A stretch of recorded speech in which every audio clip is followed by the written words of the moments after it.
Picture a quiet town at night. Lamps glow soft. A bell rings far away. A voice says a small strange thing. Another voice hears it and tells a friend. The town breathes. That small thing becomes a rumour. Rumour is a tiny seed. Wind can carry the seed. Hands keep it. Fear feeds it. Over time, the seed grows tall. It becomes a tree that covers the sun. Tonight, we walk in the cool dark. We fold the story like a blanket. We watch how small words become great fires. Sleep slow. Let the story move like a slow river through your mind. The spark of suspicion. A long time ago, people sat close to the fire. When the night came, they watched the dark. If a child went missing or a field failed, they needed an answer. A small voice said, "It was them." The word passed from mouth to mouth. That was how the first rumour began. It was not mean at first.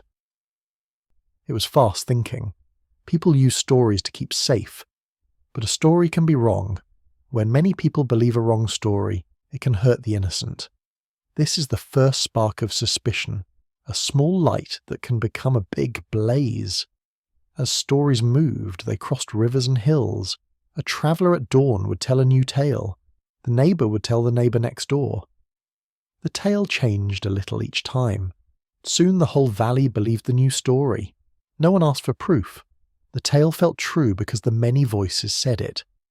That is how rumour grows. Not by facts, but by the sound of many mouths. Power lived not only in swords then, but in the telling of tales. People learned to use stories as shields. A leader could make a story to help their rule. Traders and healers might be blamed for trouble. The blamed people could be cast out. Rumour became a tool. It could protect or it could strike. When a story helped a village feel safe, they kept it. But when it made fear, it made more trouble than the original trouble was worth. Over time, the seed of rumour rested in markets and temples. It wore new clothes in each age. In one time, it was a whisper about thieves. In another, it was a secret plan inside a palace. But always it did one thing. It made people choose sides. That choice warmed the rumour like a stove. The more people warmed it, the stronger it burned. The spark also changed how people saw strangers. A man on the road might be a friend, or he might be the cause of the story. People looked at faces and read danger where none existed. This way of seeing kept communities tight but made fear spread easier. To be part of the group, one needed to share the worry. Fear tied people together. The first spark did not stop. It waited like embers. When a new fear came, the ember flared. That ember still lives in our minds. It waits in markets and screens, in whispers and in loud news. When you hear a small strange thing, ask, does it have proof? Or is it just a warm ember that many hands keep alive? The poisoned wells of Europe. Long ago a sickness came and people did not understand it. Bells tolled in many towns. When bodies fell ill, people looked for blame. Some said that strangers put poison in the water. The idea moved from mouth to mouth. It felt real because so many said it. People feared the well more than the air. That fear grew like mould in a cool place. In small lanes, neighbours whispered their worry. A man who had different clothes was blamed. A healer who used herbs was blamed. People shut doors and drew curtains. The rumour of poisoned wells spread faster than any messenger. It kept people awake. The story made people look for enemies in their own streets. Fright led to action. Some covered wells or salted springs. Others chased away travellers. Homes were left empty. Some good people were hurt because the rumour had more power than clear thought. The heavy fear made people do things they would not do in calm times. In this way, a story harmed the living more than the sickness did in some places. Even when the sickness left, the story left a scar. People remembered the fear long after the fever cooled. The tale taught a hard lesson. A wrong tale can change a whole town's life. These stories about wells show how rumour and health can mix into a dangerous brew. They teach us to check facts before we act. When we learn this story now, we see how easy it is to name a cause without proof. The pattern repeats in other times, when people need to find an enemy fast. If we slow down and ask questions, fewer lives break on the wheel of fear. That is the gentle wisdom this tale leaves us. This chapter holds a quiet warning. Words can be more contagious than a cough. Treat rumour like a fever. Test it. Do not spread it without proof. Witches and the wind. When the wind rose over the fields, people once thought spirits moved within it. A chill through the wheat meant someone had called the breeze. When the milk soured or a child coughed, someone was blamed. The quiet woman at the edge of the village, the midwife with jars of herbs, the widow who hummed to herself, they all became suspects. Naming a witch made the mystery smaller. It gave shape to fear and comfort to the crowd. The rumour began like a soft sigh, and grew until even the sound of a storm made hearts race. Fear, once shared, became friendship bound by worry. The whisper of witchcraft spread from one home to another. A tale told near the fire at dusk reached the market by dawn. Each voice added a small change, a spark of imagination. The story thickened like fog, hiding reason beneath layers of invention. When thunder cracked or a candle sputtered, the rumour proved itself. She did it, people said. And though no one saw her do it, belief was enough. The wind carried both dust and doubt. What could be felt became more important than what could be shown. Trials began in fields and in courts. Water, rope, and flame were used as tools of truth. If she floated, she was guilty. If she sank, she was pure but gone. Villagers watched, hoping each punishment would calm their fear. Instead, every cry made the story stronger. Children learned to fear kind faces. Men prayed harder, thinking faith would guard them from unseen curses. In truth, they were guarding themselves from their own minds, the way panic changes thought into proof. Years rolled on, and the word witch lost its claws but kept its shape. Today we use witch hunt to mean any wild chase after someone blamed without reason. The torches are now words, and the fires are now screens, but the pattern remains. People still gather, still point, still trust the noise over the quiet fact. History shows the same rhythm repeating: fear, rumour, mob, silence. The lesson hides gently inside the wind. When we hurry to find an enemy, we forget to breathe. Truth needs time. Panic needs none. The old villagers of long ago did not know science, yet they knew longing, the wish to make chaos clear. If we can wait longer than fear's heartbeat, we break the circle they could not. Now, when you hear a storm, listen softly.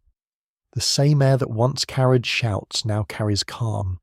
Let the sound remind you that stories like wind can lift or destroy. Choose the kind that clears the sky. The Devil's Dance at Loudun. In 17th century France, a convent bell rang through fog. Within the stone walls, whispers began, faint cries that someone had seen a shadow with horns. Soon the story grew taller than the steeple. The nuns spoke of strange dreams, of invisible hands that pulled them from prayer. The priest came, carrying crosses and fear. What started as sickness or sorrow became a tale of demons dancing at night. Crowds gathered to watch.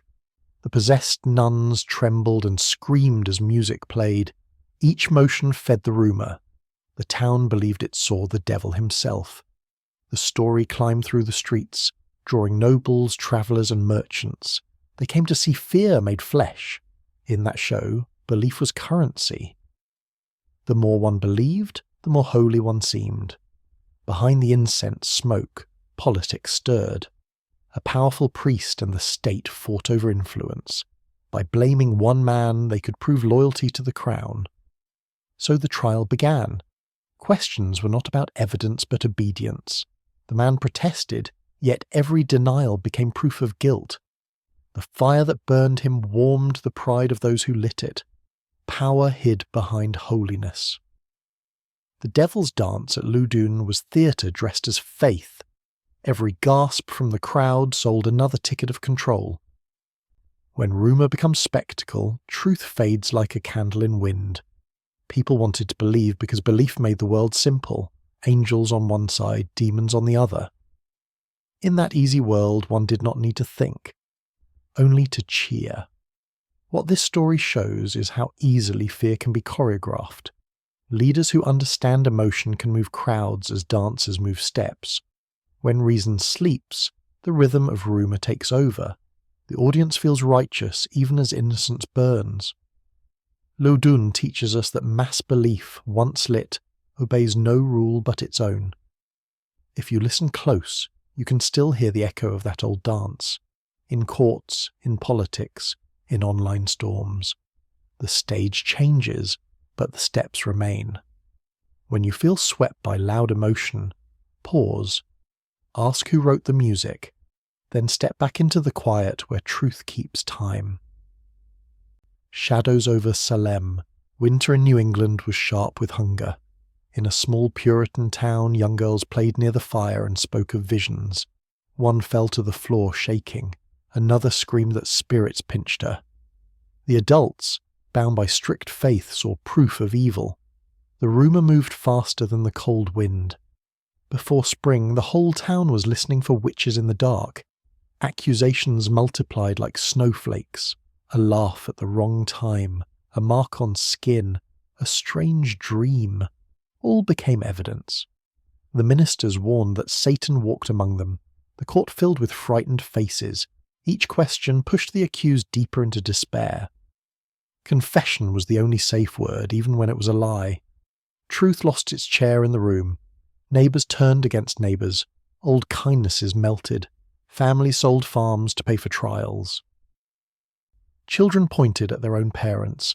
The sound of chains mixed with the sound of prayers. The town, once proud of its faith, now worshipped fear itself. Every hanging was meant to cleanse, yet every rope pulled the town deeper into darkness. When at last the madness broke, quiet returned like slow rain. People walked past the empty gallows and did not speak. Years later, the town asked forgiveness. Records were rewritten, names cleared, but the ghost of panic stayed. Salem became a mirror for every place where fear overrules thought. The story endures because it fits the human shape. We still chase unseen enemies when the world feels uncertain. The difference is the tools. Now rumours fly on screens instead of horses, yet the heart that believes too fast beats the same. History repeats softly, whispering, "Be careful with your certainties." So when a crowd cries that someone must burn, remember Salem. Ask for the proof that the fire fears. Speak calmly. The truth will not shout. It will wait. And in that waiting, peace will return. The hidden hand of secret orders. Long after the fires of witch trials cooled, a new kind of rumour rose, one dressed in mystery and gold. People began to whisper of secret brotherhoods. Freemasons, Templars, and invisible societies were said to pull the world's strings. When kings fell or cities burned, people searched for a hidden hand behind the curtain. It was easier to think that someone planned chaos than to believe the world could break on its own. The story of secret orders gave comfort. Every event had meaning, and someone, somewhere, was in control. Fear, once again, became a form of order. These rumours grew in candlelit lodges and crowded taverns. Books and pamphlets spread stories of ancient oaths, coded signs, and meetings under the moon. Some were real gatherings of men who dreamed of better worlds. Others were inventions born from envy and imagination. A simple emblem carved into stone could stir 1,000 guesses. The unknown became dangerous simply because it was unseen. Rumour turned curiosity into suspicion, and suspicion became belief. Leaders learned how useful these whispers could be. When trouble came, they blamed the hidden hand. It was a safe enemy, invisible, everywhere, impossible to defend. The crowd believed because belief felt like power. If one could name the unseen, one could defeat it.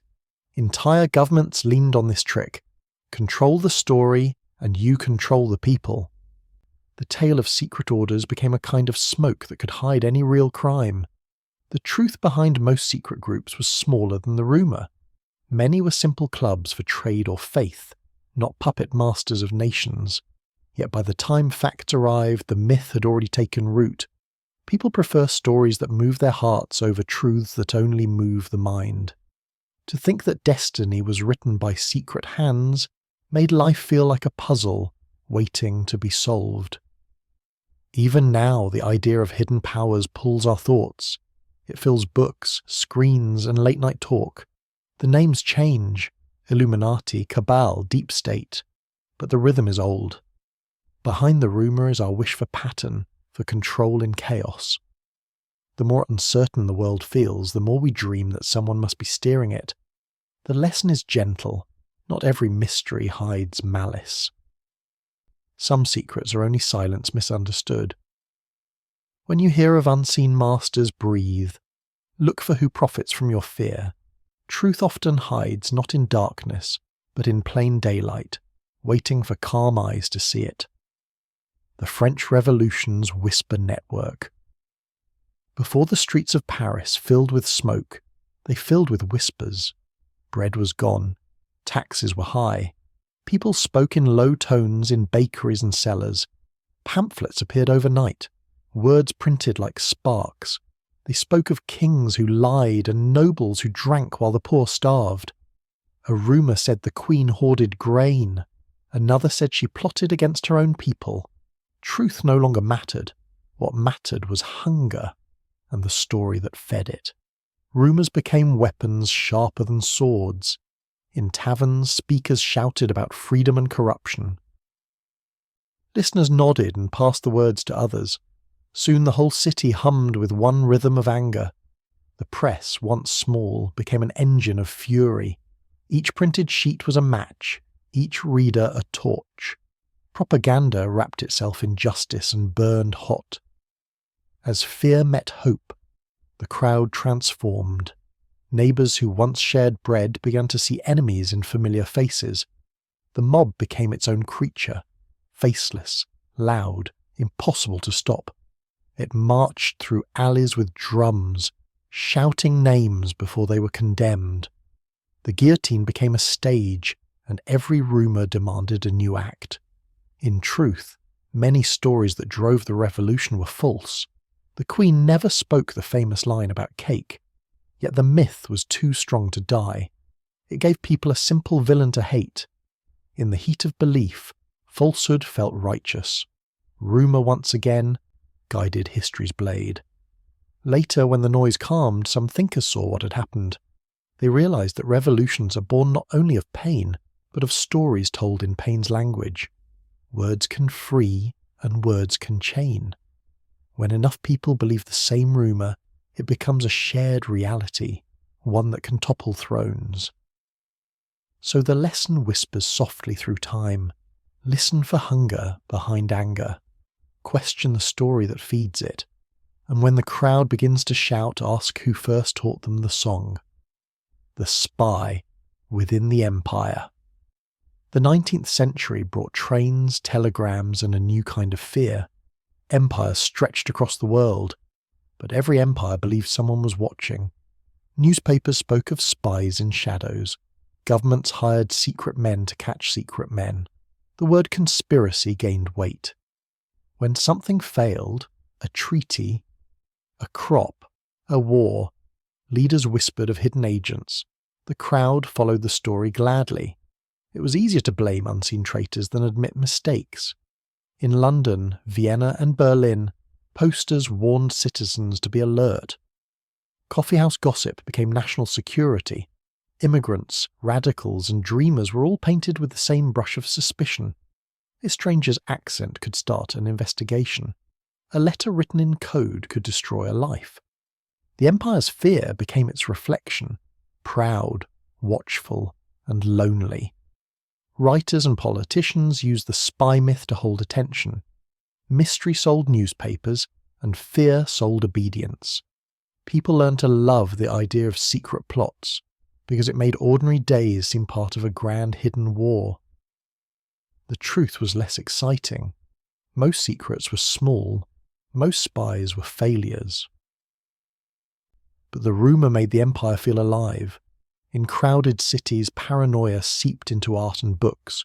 Novels about double agents, traitors, and revolutions filled shelves. Readers believed they understood the secret world. The line between story and life blurred. Soon, even real officials began to act like the heroes and villains of fiction. When imagination guides policy, rumour becomes rule. What the empire did not see was how fear weakens the watcher. To suspect everyone is to trust no one. The greatest spy, the mind, turns inward and sees shadows where none exist. History's lesson here is quiet. When we guard every door, we forget to open one for truth. The rumour of spies still walks among us, in politics, in media, in our own small circles. Each age thinks it has new secrets, but it's the same old tale in a new uniform. The real empire to defend is within, the calm space where thought can rest without fear. Protocols and poison pens. At the turn of the century, a book appeared, small, dark, and deadly.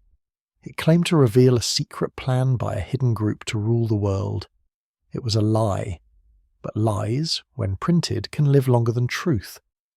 The protocols spread like infection through Europe, feeding hate. Leaders who needed enemies found one ready-made. The story's poison dripped into minds, easy to swallow, hard to remove. The rumour gave shape to old prejudice. It explained complex events with simple blame. When economies failed or wars began, people pointed at invisible puppeteers. The story promised order and confusion, and that promise was stronger than proof. Pamphlets multiplied, newspapers reprinted the myth, and crowds began to march under banners of fear. Even those who doubted stayed silent. To question the popular tale was to risk being labelled traitor. The rumour became law. Whole cities repeated the lie until it sounded ancient. This was the birth of modern propaganda, words used not to inform but to infect. The mind became the battlefield, and imagination the weapon. As time passed, governments used the same pattern: invent a secret enemy, then promise to save the people from it. The trick worked every time because it spoke to something deep in the human heart. The need to find cause, to draw clear lines between us and them. The poison worked because it felt like medicine. The damage of that book did not end with its pages. Its ideas marched into wars, camps, and speeches that tore the century apart. Millions suffered from one rumour written with calm handwriting. It showed that evil can sound polite, printed in tidy lines on clean paper. When we read today, we must read slowly. Ask who wrote the words, and why. Rumour is still the easiest ink to print. The cure begins when we remember. Stories build worlds, but they can also destroy them. The great fear machine of the Reich. In the 1930s, fear was crafted like a tool. A government discovered how rumour could be engineered. Radio spoke with one voice. Posters showed smiling faces and hidden threats. People were told they were chosen, but surrounded by enemies. The story was simple: trust us, or vanish. In that simplicity, millions obeyed. Rumour became machine. Machine became faith. Propaganda turned paranoia into pride. Children sang songs about loyalty. Neighbours spied on each other in the name of a love for the nation. The rumour was no longer a whisper. It was a choir. Every lie was wrapped in beauty. Flags, marches, films. The more elegant the story looked, the deeper it sank. People began to believe what they saw instead of what they felt. The fear machine needed constant motion. Newspapers printed half-truths daily. Radio hosts blamed invisible enemies for every loss. The crowd learned not to question. Doubt became crime. Silence became safety. Those who tried to tell the truth were erased from the photograph of history. In this way, rumour became not chaos but order, an order made of control. Behind the art and speeches, a darker logic worked. If the crowd feared enough, they would not see where they were being led. Hatred disguised itself as protection. The leaders understood psychology better than most doctors of the time. They knew that fear makes memory short. A terrified mind forgets compassion. When the machine finally broke, the silence that followed was vast. The world looked at the ruins and wondered how so many had believed so much. The answer was in the design. Each small lie felt harmless until it was part of a great song of obedience. Together, they made a music that drowned conscience. Now when you hear loud promises built on fear, remember the Reich's lesson. The greatest danger is not the rumour itself, but the comfort it offers. The comfort of being told what to think. Truth asks more work, but it never demands your soul. Chapter 11. Read under every bed. When the Second World War ended, the world did not rest. New fears grew from the ashes. In America, people were told that enemies hid among them, not with guns, but with ideas. The Cold War began not only with bombs, but with words. Newspapers spoke of secret communists under every roof, spies behind every smile. In homes and schools, the whisper was constant. Someone near you is not what they seem. The rumour spread faster than any army could march. It turned neighbours into watchers and patriotism into suspicion. Television joined the chorus. Films showed dark rooms and coded meetings. Politicians held lists of names they never proved. Each accusation became truth by repetition. People learned that silence was dangerous. To stay safe, they had to accuse first. The crowd began to police itself not with laws but with fear. Ordinary people lost jobs, friends, and peace of mind. The Cold War lived inside living rooms. In that age, rumour became a kind of national weather. It could change direction overnight. A speech could freeze hearts or ignite them. Teachers feared their students. Actors feared their own scripts. The Red Scare was not about spies alone, but about control. By teaching people to fear one another, leaders found a way to keep power without chains. The invisible enemy became the perfect tool. The saddest part was how belief felt like duty. To question the story was to look disloyal. Parents taught children to keep secrets. Some even turned in loved ones to prove loyalty. The rumour made love feel risky. Fear disguised itself as patriotism and called itself virtue. When historians later read the papers, they saw how thin the proof had been. So much pain built on so little fact. Yet this pattern would return in later years. In every country, under different flags. Whenever fear finds a name to wear, the crowd will follow it. The lesson still breathes today. Loud fear always hides quiet power. When the next rumour comes, and it will, remember to pause before pointing. Real safety grows not from blame, but from calm understanding. The UFOs and the unseen government. One summer night in New Mexico, a light crossed the sky.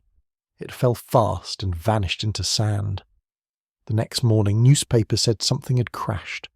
The army called it a balloon. People called it a cover-up. From that day, the rumour of UFOs began to orbit human minds. It was not only about aliens, it was about trust. People wondered, if the sky hides secrets, what else does the government hide below? Stories multiplied like stars. Witnesses described saucers and strange visitors. Radios buzzed with speculation. For the first time, science fiction felt real. The unknown became entertainment and fear at once.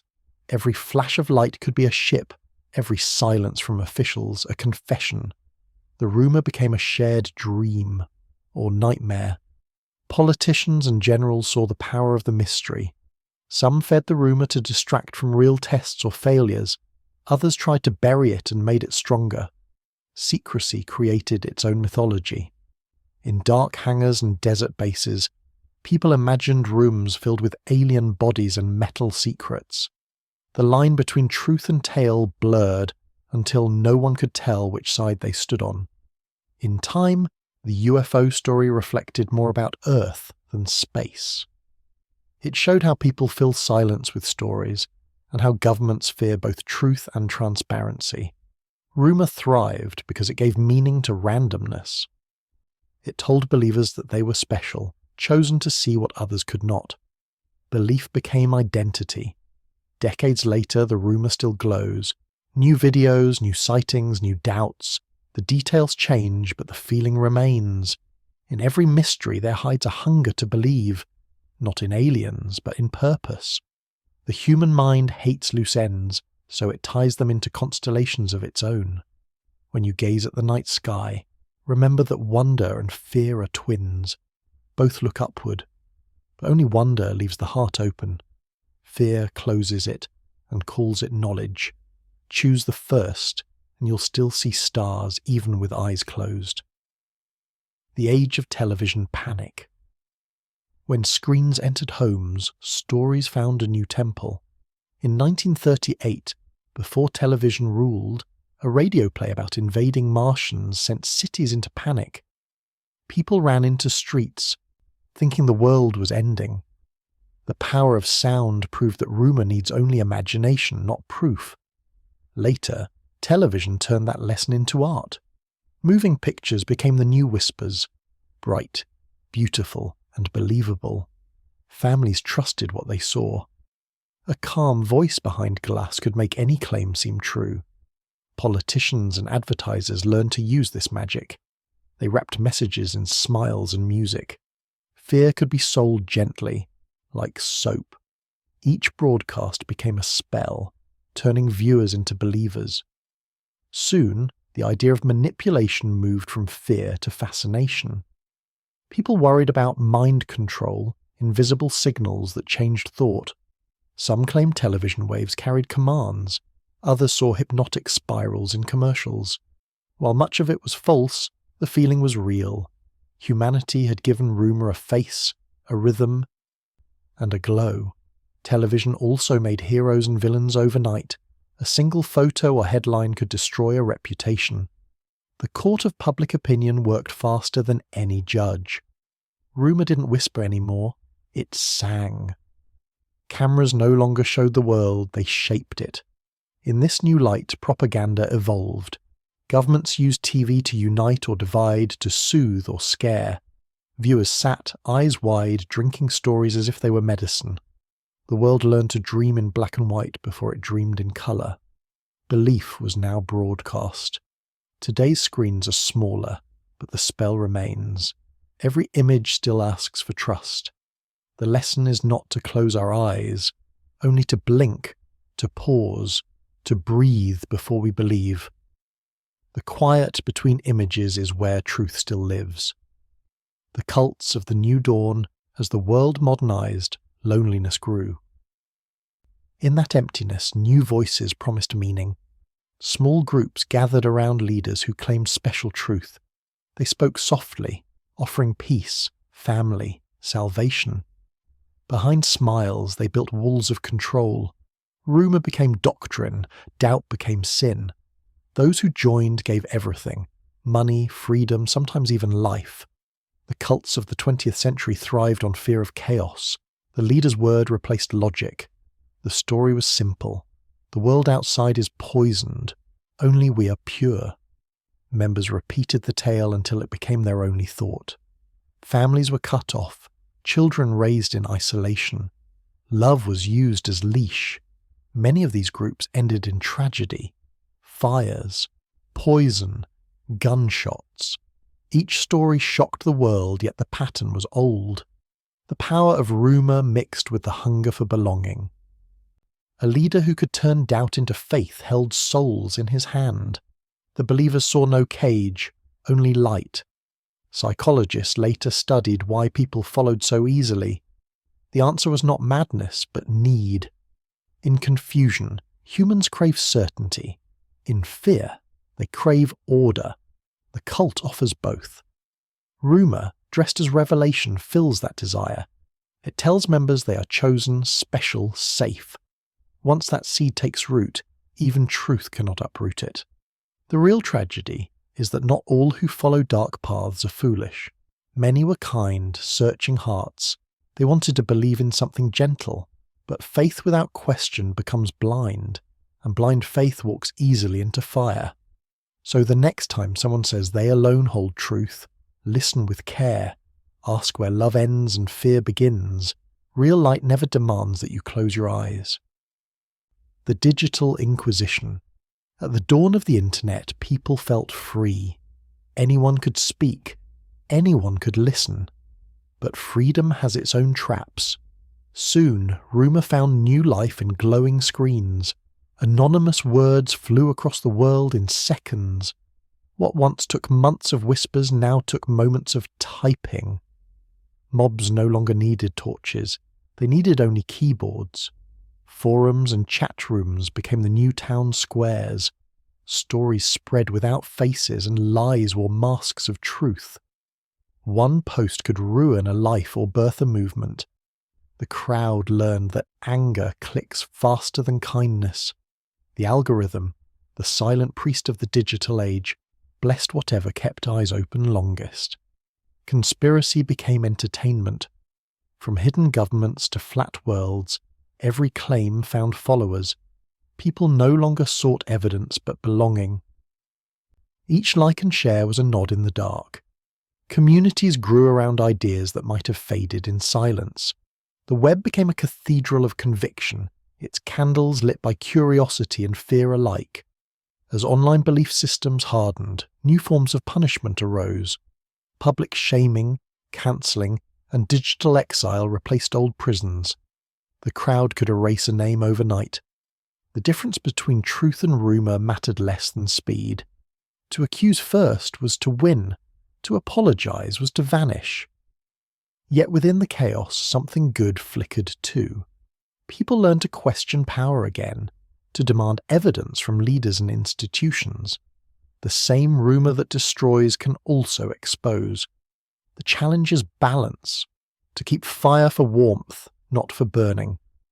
The Digital Inquisition teaches one timeless rule: the tool is never the danger, the hands using it are. The whisper will always find a new form, but so can reason, if we choose to listen before we speak. Algorithms and echo chambers. At first, the internet seemed endless and free. Yet behind its bright screens, new walls began to grow. Invisible systems called algorithms decided what each person saw. They learned our fears, our wishes, our habits. They showed us more of what we already believed. Every click built a mirror around us. Soon, each user lived inside a quiet bubble of agreement. It felt comforting, like a soft blanket. But comfort can be a cage. The rumour of truth began to split into many small truths, each living alone. The design was simple. Keep eyes on the screen. Joy, anger, curiosity, all became data. The machine learned that fear held attention longest, so it fed fear carefully, one post at a time. People scrolled for hours, breathing faster, arguing louder. The more noise they made, the more the system smiled. Rumour had finally found its perfect servant, a mindless pattern that never slept. Communities began to drift apart. Families shared the same table but lived in different worlds. In one screen, a hero. In another, a villain. Each side accused the other of blindness. Yet both stared through the same digital glass. The echo chamber turned disagreement into identity. To doubt one's own group became betrayal. Governments and advertisers joined the current. They used the algorithm's hunger to shape opinion. A rumour could now be targeted, not at a crowd, but at one person's fear. Propaganda became personal. The line between marketing and manipulation disappeared like ink in water. People thought they were choosing freely, yet their choices had been chosen for them. Over time, exhaustion set in. The endless noise dulled empathy. Some began to long for silence, for the real world's slower truth. Scholars warned that societies were fracturing not from war, but from information itself. Rumour no longer needed to hide. It danced in daylight, dressed as news, opinion and meme. Still, the cure exists within the sickness. If algorithms learn from clicks, they can also learn from calm. When we pause before sharing, when we seek voices unlike our own, the mirror cracks. Through that crack, light returns. Rumour loses power when curiosity wakes. Masks, viruses, and the global panic. A cough in one city became a headline in another. Flights stopped, streets emptied, and silence filled the world. Yet the greatest contagion was not the virus itself, it was fear. Online, rumours bloomed faster than illness. Some said the sickness was made in secret labs, others said it was fake. Between those tales, trust crumbled. The world had never been so connected nor so divided. Screens became lifelines and battlegrounds. Videos of empty shelves, maps of red dots, voices shouting about cure and conspiracy, all mixed into one noise. In every home, people searched for certainty, but certainty was the one thing no one could give. So rumour stepped in, offering simple answers: blame, hope, or doom. Masks, once fabric, became symbols. To wear one or not became a declaration.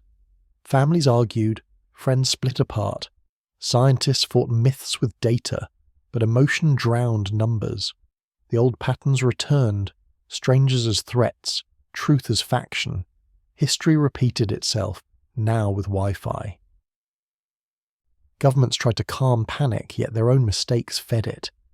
In that chaos, false experts rose, videos promised secret cures, posts claimed hidden plots. The crowd shared, not out of malice, but out of care. Fear often wears the mask of love. I only want to help, people said, as they unknowingly spread new fear. When the waves of illness eased, the echoes of rumour remained. The digital scars stayed visible. Friendships gone, trust weakened, fatigue deep as winter. People realised that information, like infection, needed hygiene. Fact-checking became the new hand-washing. From plague bells to hashtags, the pattern stays the same. Panic grows when patience dies. The cure for fear is not silence, but slow truth. The next time the world trembles, breathe. Facts arrive late, but they always arrive. The war of realities. In the new century, truth fractured like glass. The internet no longer held one world, but thousands. Each group built its own reality, complete with heroes, villains, and proof. What one side saw as fact, the other saw as lie. Rumour stopped pretending to hide. It built nations of belief. The war of realities had begun. Social media became the battlefield. Memes were bullets, emotions, armour. Every comment drew lines between tribes. Algorithms rewarded outrage, so outrage ruled. The noise felt like chaos, but it followed pattern, the pattern of human need to belong. To share a rumour was to say, I am part of something. Governments struggled to keep order. Fact-checkers fought floods of fiction, but the tide kept rising. Propaganda no longer needed permission. It was made by the people, for the people, against themselves. Each rumour that spread made conversation harder. Words lost meaning. Even the idea of truth became suspicious. In homes, families argued over screens. Each person carried their own version of the world in their pocket. Dinner tables became front lines. The real damage was not to facts, but to empathy. To listen felt like surrender. To question felt like betrayal. The crowd no longer needed leaders. It led itself through emotion alone. Yet hope still glows. When people grow tired of shouting, silence becomes healing. Some begin to rebuild bridges with small acts, listening, reading slowly, asking instead of judging. The war of realities weakens when we remember that behind each screen is a beating heart, not a flag. The future of truth depends on quiet courage. Speak gently. Doubt kindly. If rumour divides, Understanding can still unite. The war ends when curiosity wins. The psychology of belief. Why do people believe strange things? The answer hides in the folds of the brain. Humans evolved to see patterns in stars, in leaves, in chance. Finding pattern kept our ancestors alive. But that same gift can mislead. When life feels uncertain, the mind connects dots that do not touch. It invents purpose to quiet fear. This is how belief begins. Scientists call it confirmation bias. We notice what supports our feelings and ignore what does not. Once a rumor fits our hope or anger, it feels true. Doubt becomes pain, so we push it away. The brain loves certainty more than accuracy. Rumor feeds that hunger sweetly. Crowds amplify the effect. When many share a belief, it feels safe. Safety becomes virtue and questioning becomes threat. The group protects its story like a living thing. Evolution taught us to survive together. Now that instinct can blind us together. History's mobs, cults, and revolutions all grew from the same seed. Shared fear turned sacred. Modern psychology studies this with care. Experiments show that facts alone rarely change minds. Emotion decides first. Logic arrives late. Propaganda works not because people are foolish, but because they are human. The heart votes before the head counts. To undo rumour, one must first calm the heart. Understanding this gives power without cruelty. When you meet someone lost in false belief, see not the madness but the longing. Offer patience, not pride. Minds open when they feel safe. Belief is not the enemy. It is the soil where both truth and rumour grow. Water it with humility and truth may bloom. The anatomy of the mob. A crowd begins with a heartbeat. One person shouts, another echoes. Soon the noise becomes rhythm, the rhythm becomes motion. In that moment, individuality fades. A new creature awakens. The mob. It has no face but many eyes, no mind but one emotion. Throughout history, this force has built cities and burned them. The psychology of crowds is the study of how humans forget themselves together. In the streets of ancient Rome, in revolutions and rallies, the pattern repeats. Fear and excitement mix like fire and air. The mob promises freedom but demands conformity. Each member feels safe inside the roar. Responsibility dissolves. Acts once unthinkable become natural. The louder the chant, the quieter the conscience. Leaders understand this instinct. They use symbols, slogans, and songs to guide emotion. A raised banner replaces thought. When fear meets belonging, obedience blooms. Propaganda feeds this hunger, offering identity, not reason. Those who hesitate are swept aside. Modern technology only multiplies the effect. Online mobs form within hours. Hashtags replace torches. Outrage circulates like oxygen, feeding itself until it burns out. Yet the feeling is the same. Unity through fury. The crowd forgets that every screen name hides a real heartbeat. Psychologists say the cure for mob mind is self-awareness. When a person remembers their own voice, the spell weakens. Courage today is not shouting loudest, but stepping back first. In that pause, others may follow. The anatomy of the mob reveals a mirror. It shows what happens when we trade thought for belonging. But even mirrors can guide light. When individuals choose calm over clamour, the crowd changes shape, from storm to symphony. Close your eyes. The world has always whispered, always warned. Every age has its rumours, every heart has its fears. Breathe in the quiet between words. If tonight's story touched you, share it gently. Tell someone that truth still matters, that calm still heals.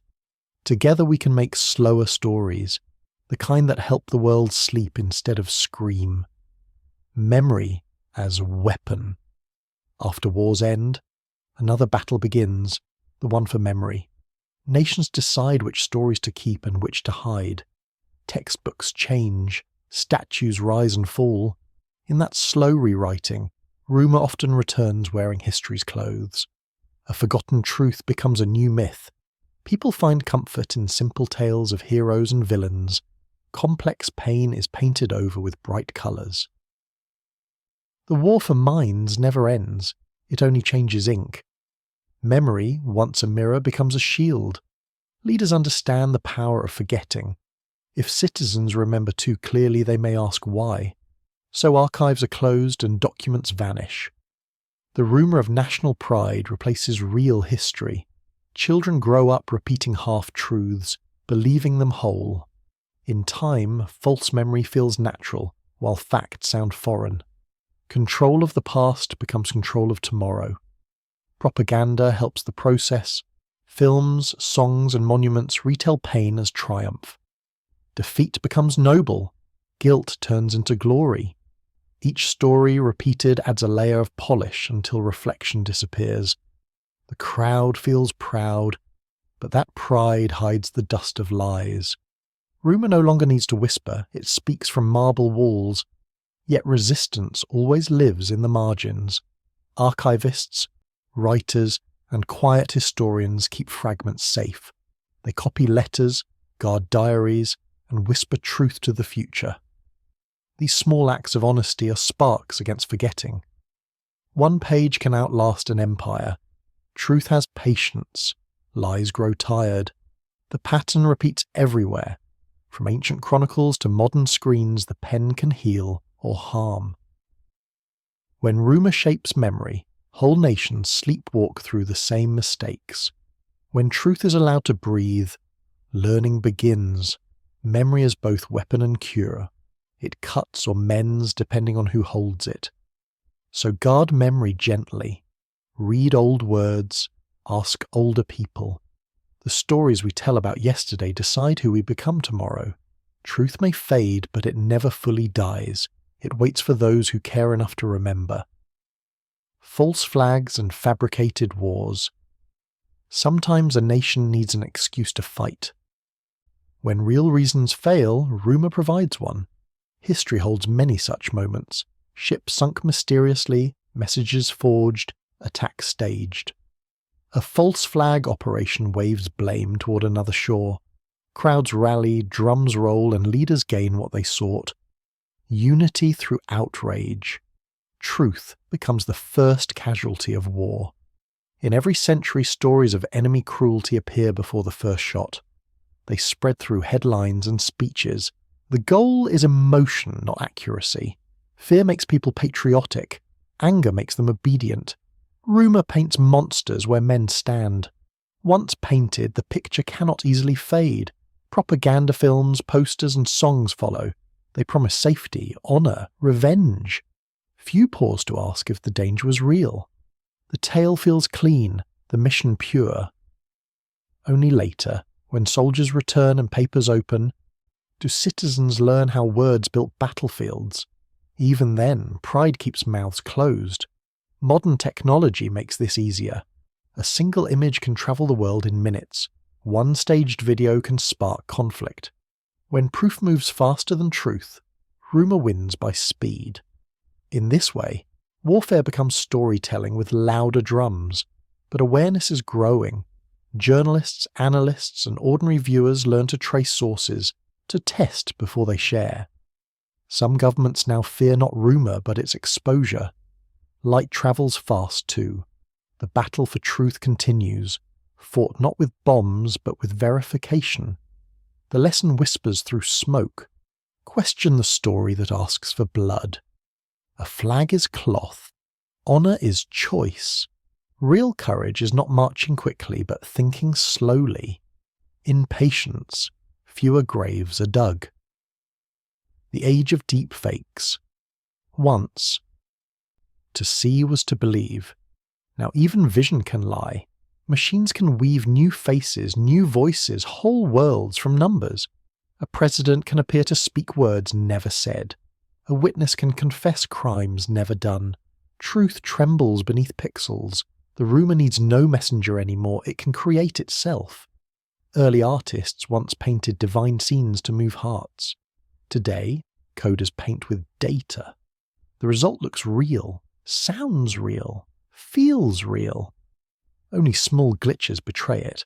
A blink too slow, a shadow too sharp. But most viewers never notice. The mind fills gaps willingly. We want stories to be smooth. We crave illusion. Governments fear the power, yet also use it. A deep fake can sway elections or spark panic. Lies now come in 4K resolution. Law struggles to catch up with creativity. The same tool that makes art can undo justice. We enter a world where evidence must earn back its honour. Journalists build new methods of verification, tracking digital fingerprints, studying reflections, measuring light. But technology races ahead. For every truth detector, 10 new fabricators appear. The line between fiction and fact blurs into mist. Even skeptics grow weary. The danger is not only deception, but despair. If nothing can be trusted, people stop caring. Apathy becomes the final victory of falsehood. To protect truth, we must care again, even when tired. Belief needs attention like a candle needs air. The remedy is education, patience, and empathy. Teach minds to ask, could this be false? Share slowly. Trust cautiously, yet keep wonder alive. Technology is only a mirror. Humanity decides what it reflects. The quiet historians amid noise. A few still listen carefully. Archivists, librarians, and researchers walk through dust and silence to save facts. They are not heroes in films. Their victories are pages, their weapons patience. While others shout online, they catalogue truth quietly. History depends on them, though their names rarely appear in it. They are the keepers of memory's pulse. Each document they save is a seed. From these seeds, future generations grow understanding. Yet the work is lonely. Budgets shrink, archives close. Digital decay erases records faster than fire ever did. Still, the quiet historians persist, believing that knowledge is worth the long wait. Their task is more than storage. They translate past pain into present lesson. They show that truth is not a weapon, but a compass. Without their maps, society wanders in circles of rumour. The value of their silence is that it does not compete for attention. It preserves it. Sometimes they are threatened or mocked. Power prefers amnesia. Yet still they copy, digitize, and teach. In dark times their work shines like a candle in fog. Truth may be slow, but it is stubborn. It waits in boxes and servers, trusting that someone will look again. The quiet historian reminds us that civilization is a library, not a loudspeaker. When we lose our records, we lose our reflection. Each saved fact is a rescue from forgetting. Even whispers of truth add up over centuries. So the next time you see an old book or archive, pause. You're looking at humanity's memory made solid. The voices inside do not sleep. They wait for a reader who cares. The dream of clarity night returns to the world that once burned with rumour. Candles are low, streets quiet. From ancient whispers to digital storms, humanity has chased truth through fog. Now, in the soft dark, we see the pattern. Every age creates its own madness, its own hope. Rumour never dies, but neither does reason. They dance, forever learning each other's steps. Clarity is not a blinding light. It is a gentle dawn. To understand history is to forgive our fear. We are creatures of story. We invent monsters so we can fight them, and dream of truth so we can pursue it. The madness of conspiracy is also the madness of imagination. Without it, we would never ask questions at all. Each generation must decide how to balance wonder and doubt. Too much wonder and we believe anything. Too much doubt and we believe nothing. The middle path is humility, the acceptance that truth takes time. Even science is a series of beautiful corrections. As you close your eyes, imagine history not as a book but as a river. Rumours are its currents, facts are its stones. Both are needed to make the music of water.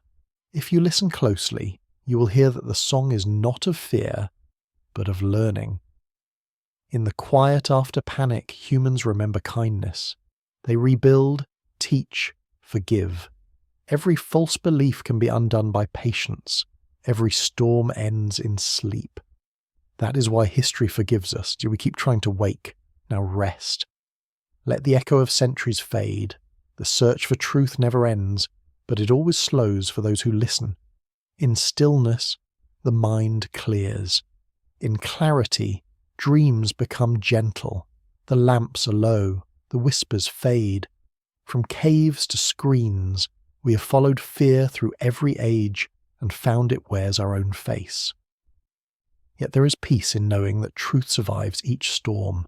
It waits in libraries, in quiet minds, in you. What rumour will tomorrow believe? What truth will you choose to keep? Let the questions drift like feathers into dream. The night is gentle, the past forgives. Sleep well,